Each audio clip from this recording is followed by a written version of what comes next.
growing up in the middle of nowhere with my siblings and having them as basically my only friends because we lived out in the middle of nowhere, going to the back of the shop and just grabbing rocks and trying to throw them into a big dumpster.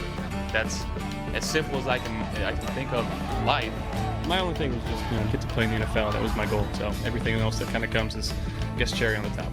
As a kid, I dreamed of being right where I am, and I'm here now. Couldn't ask for a better day, fellas. I'm honored to fight with you each and every day. Let's go get one, huh? I know that your family motto is bloom where you're planted.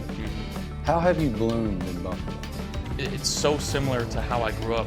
The atmosphere, the environment, the small communities that make up a bigger community, and the love that people have for one another. And I don't think that it gets represented as much as it should. We're all what you rather be, and right here, right now! We want to bring a Super Bowl here to Western New York. It's a fan base that deserves one. Fortunately, we got opportunities to hopefully right that ship. So Allen and the Bills have won 5 straight AFC East titles. They entered Week 1 with a 64% chance to make it 6, according to our analytics. But after New England off to the 5-2 start, the Patriots now on top of the division, and they have a 57% chance to win their first division title since Tom Brady last roamed their sidelines. We have both teams covered today. Kimberly Martin is in Carolina with the Bills. Dan Graziano in Foxborough for the Browns and the Patriots. Kmart, we'll start with you. What are the Bills saying about making changes after losing 2 straight?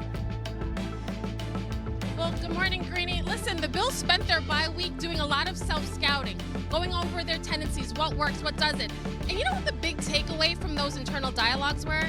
That wholesale changes aren't needed. They just need to be fundamentally sound, play better football, complementary football, and not turn the ball over. Left tackle Deion Dawkins told me, listen, we don't have to burn down the castle. We don't have to panic. Our mindset is don't expect to win, earn the right to win. But Greeny, I can tell you they got to earn a win today against a Panthers team with a very dynamic rushing attack, and the Bills ranked 31st in run defense. But they will get reinforcements. 2 guys off of suspension. Larry Ogunjobi and Michael Hoyt are back. But I did speak to Panthers running back Rico Dowdle this week, and he said he's looking forward to the challenge of the Bills trying to stop their rushing attack. He said, listen, that's what you want, good competition. But they're going to try to stop us, and I guess we'll see. Now, over to Dan Graziano with more on the Patriots.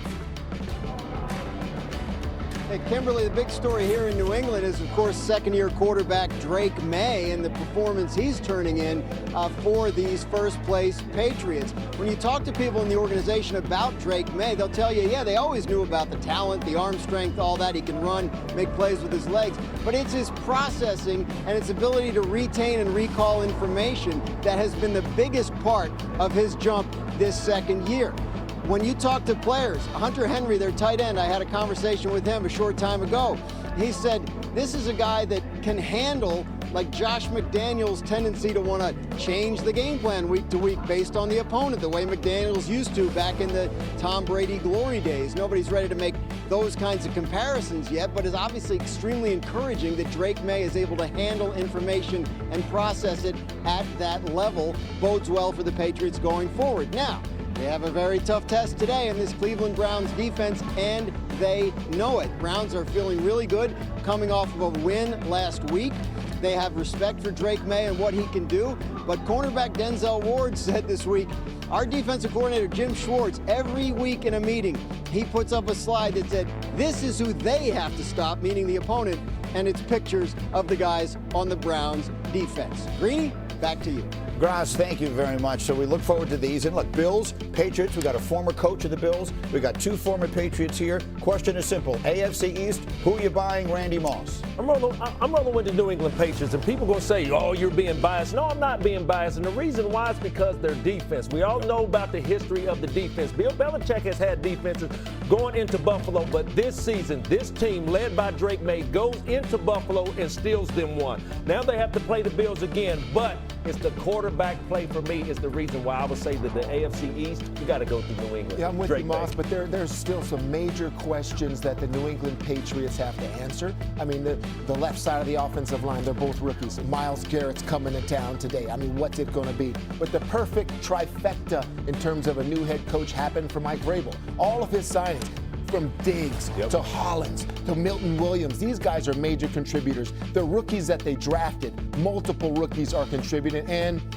the quarterback seems to be who we thought he was going to be. So those are three things that happens for a new head coach, and that's why it didn't last long for Buffalo in terms of running through the AFC lease, like you called it, all right? Because now it's a challenge. I can't believe I'm saying this at this point in the year, but it's the Patriots. Honestly, like, listen, Josh Allen's a monster, right? Like, I mean, he's so good, and Drake's not quite there yet, as much as I love him. But Randy, you're right. This is about the defense, right? Again, Kmart said it. The Bills are 31st in the NFL against the run. When's the last championship team we talked about that is almost dead last against the run? The Pats, on the flip side, 3rd against the run. That's a sign of a tough football team. I like the Patriots right now. Well, and look, I totally get it. They can actually play defense, and the Bills can't. They haven't so far.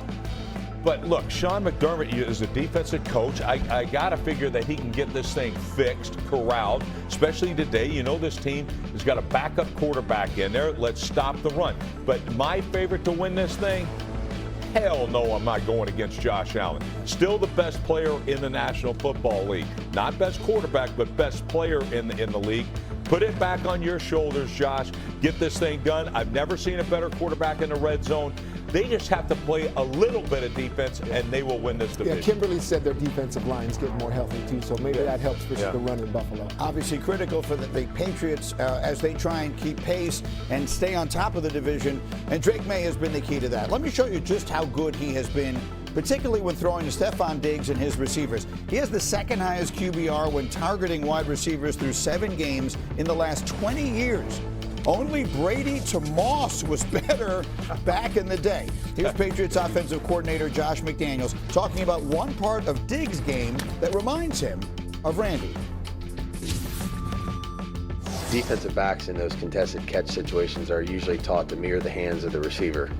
So as soon as you bring your hands up, then they can either go through the pocket, bring a hand down, try to get the ball out, because you're basically telling them that the ball's arriving.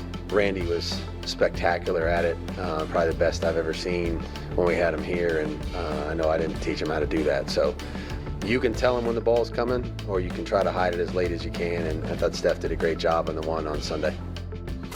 All right, so they didn't teach you how to do it. You taught it to them. Now teach it to us, the late hands and the secrets to why. Well, let's go ahead and dissect that play from last week. Stephon Diggs taking a close pick, going against the Tennessee Titans last week.